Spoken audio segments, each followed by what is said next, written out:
Okay, let's dive in. And this time, it's not just, another list of productivity hacks. We're really looking at something fundamental: time, how we use it, and let's be honest, how we often just let it vanish. Right. The material you sent over, it really doesn't mess around. It kind of Yeah. forces you to take a hard look at your own habits. Hmm. So our goal here really is to pull out the absolute essentials. Like, why do we waste time? What's the actual cost? And it's pretty startling. And then crucially, how can you start using your time like it truly matters? Because the sources are clear, it does. It really does. And it's finite, isn't it? I mean, it's so easy to just get lost scrolling or Yeah. push that big project off till later or just feel busy all the time without actually achieving much. Yeah, it's a busy trap. But the sources hammer this home. Time is your most valuable, non-renewable asset. Once it's gone, it's gone. This feels like a necessary wake-up call, honestly, based on this material. It totally is. And we're going to unpack why this happens, put some numbers on that cost, which might surprise you, and then lay out some really practical steps straight from the sources to help you make a real shift. Okay, so let's start right there. Why do we waste time?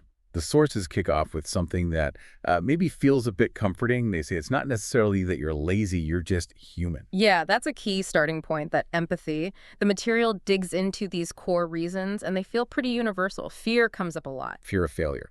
Exactly, fear of failure. Sometimes doing nothing feels, well, safer than trying and maybe not succeeding. Right, avoidance. Yeah. And then there's just feeling like completely swamped, Mm. overwhelmed, if you don't even know where to start. You just don't, yeah. It's paralysis. And add to that, the sources talk about this pull towards comfort.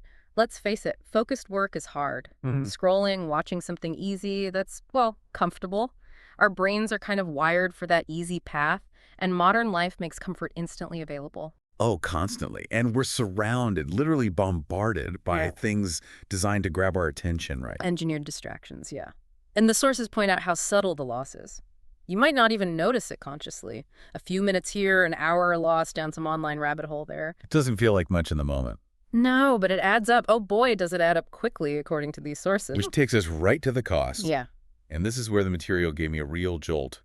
They quantify it in a way that's pretty stark. It really puts it in perspective, doesn't it? They use this example, wasting just 2 hours a day, and let's be real, that can happen so easily with emails, notifications, low-value tasks. Mm-hmm.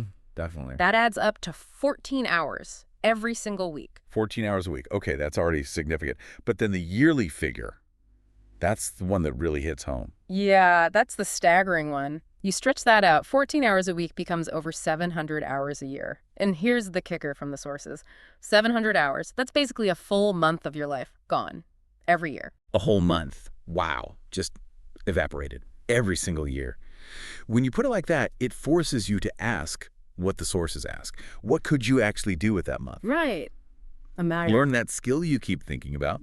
Build something. Actually make a major change. All that potential just leaking away. And that leads perfectly into this next point the sources explore, this confusion between being busy and actually being productive. Like, Yeah. are you really busy or are you just reacting? Oh, this is huge. We wear busy like a badge, don't we? It feels productive. It feels like you're doing something, but the material is really clear. Busyness isn't progress, not necessarily. So how do they define it? Busyness, according to these sources, often means you're just responding, Yeah. reacting to emails as they pop up, notifications, what other people need from you. You're not driving the agenda. You're not leading. All right. You're letting the day happen to you. Exactly. And the material offers some sharp questions for, a bit of self-assessment, Yeah. things like, Do I actually finish the things I start uh-huh. consistently? Or do I get sidetracked really easily, like constantly pulled off course? And this one felt critical. Do I honestly know right now what my top, say, 2 or 3 priorities really are? Yeah. Answering those honestly, the sources suggest, is that first step towards shifting from just reacting all the time to actually leading your time. Okay, so we see the problem. We understand the cost. That's the wake-up call. But the sources don't just leave us there, right? They offer actual steps. Thankfully, no. They provide these really concrete, actionable steps to fight back against the time wasting and actually build that intentional effort. 5 key steps. All right, let's walk through them. Step 1, know what matters. Seems obvious, maybe, but it's foundational. You absolutely have to get clear on your top 2 or 3 goals or priorities right now. What really moves the needle for you? And the consequence if you don't. Well, the sources say it's pretty much inevitable. You'll just keep saying yes to things that aren't those priorities. You'll fritter away your best energy, your best hours on stuff that doesn't actually get you closer to where you want to be. Okay, clarity first. Makes sense. Then, step 2. One thing daily. Yeah, this one pushes back against that urge to juggle 50 things. The idea here, according to the material, is about building momentum, not creating overwhelm. Focus on getting just one genuinely meaningful task done each day. Just one. Not 10 things halfway done. Exactly. Just one important thing. Completed. And the power of that. It seems small. But think about it. If you do one important thing every day for a month, that's 30 significant steps forward. That's real, tangible progress you can actually see and feel, not just, the feeling of being busy. Right, actual movement. Okay, so from focus to defense, step 3 feels essential today. Block distractions. Absolutely critical. And the principle here is interesting. It's less about needing superhuman willpower and more about designing your environment so there are fewer temptations to begin with. Making it easier to do the right thing. Precisely. The sources list practical stuff. Turn off those non-essential notifications. Put your phone physically somewhere else when you need to focus. Maybe even use apps or website blockers if you know certain things are black holes for your time. Reduce the friction to focus. That makes a lot of sense. Remove the option. Okay, step 4. Time block. This sounds like scheduling, treating your time like it's valuable. It is. You schedule meetings, right? Why not schedule focus? The sources say block out specific times for specific things. Focused work, obviously, but also short breaks. Time for learning, even just thinking time. And they mentioned recovery too, right? Not just work, work, work. Yes. Crucial point. Don't just schedule wall-to-wall tasks. You need to plan in downtime, recovery breaks. Your brain requires that rest to maintain high-quality focus. It's not sustainable otherwise. Okay, makes sense. And the last one, step 5, reflect weekly. This is about closing the loop.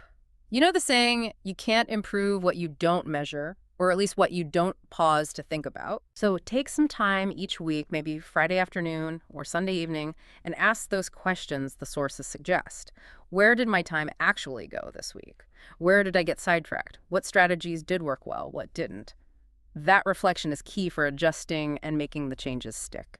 So putting these 5 steps together, the message seems to be about the power of really intentional effort and shifting how we view time itself. Yeah, and there's encouragement there too. The material isn't saying you need 12 perfect hyper-focused hours every single day. That's just not realistic for most people. But what is needed, they argue, is maybe 2 or 3 hours of truly focused, intentional work on those top priorities. That's the achievable goal right there. And according to the sources, that dedicated, focused effort, that's the real difference maker. It's what separates people who just sort of dream about making changes from the ones who actually, do it. And they use that analogy. Time is either spent kind of impulsively or it's invested deliberately. Exactly. And the call to action from these sources is clear. Start investing it consciously. So if someone's listening and thinking, okay, I'm ready to invest, but how do I structure my day? The sources actually give a simple routine template, don't they? They do. And it's presented more as a flexible framework, emphasizing consistency over trying to be perfect right away. So the suggestion is something like morning, maybe wake up a little earlier, tackle that one big task first thing, and crucially, no phone for the first hour. Yeah, protect that prime focus time. Then, afternoon, maybe shift to lighter work, emails, that sort of thing. Take a proper short break. Maybe even a quick look back. How did I do on my main task today? Okay, and then evening. Evening. Plan for tomorrow, just briefly. Lock in what that one thing will be. And then, importantly, unplug from screens a decent while before bed. Let your mind wind down. And the whole philosophy behind it. Keep it simple. Focus on doing it consistently, even if imperfectly. Prioritize that intentional effort over just, churning through busy work. Okay. So wrapping this up, if we distill everything we've dug into from these sources, the core message feels, well, pretty undeniable. Your time really is your life. It is. Stop letting it just leak away on things that don't matter in the long run. Stop waiting for the perfect time to start being intentional because, let's face it, that perfect moment, it probably never just arrives. You have to make it. So just start. Start now, even if it's tiny. 5 minutes of focus. Just deciding your one thing for tomorrow. Just begin. And maybe carry this final thought from the material with you. Start respecting your time. Protect your focus like it's precious. Act like your future genuinely depends on how you use these hours and minutes today. Because, based on everything these sources suggest, it absolutely does.